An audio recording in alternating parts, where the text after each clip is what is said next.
Receipt is Crispy Quiche. Today we are going to be making accessories to go with my Kim Possible cosplay. When I usually do crafts, I do not plan anything. I randomly decided to record like a visualization of what goes on in my mind. So you get to see that here. It literally is like a couple of minutes before I even started making it. Cause yeah. This is gonna be a very short video because most of everything I did do off camera because I forgot to record. But it's okay. Just wait until part 2 and part 3. I think those would be much more interesting. But yeah, don't forget to like, subscribe, and turn on that bell icon.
it's janky because I set it next to the PS5 and it melted.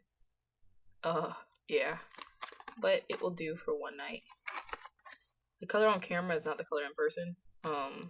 It's very bright mint green, but it's actually hunter green in person.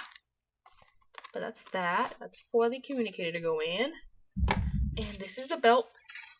Most of everything I did off camera, but this is the belt. We have felt over here, so that I can connect it and wear it. I did do a little bit of 3D aspects, of course. This, and that. 'Tis it. And of course, they melted this to the pouch, so yeah, but it's fixed. It's only for one night. It's the coloring is uneven. I did paint it a second time on the front. I really cared about, mainly did the back.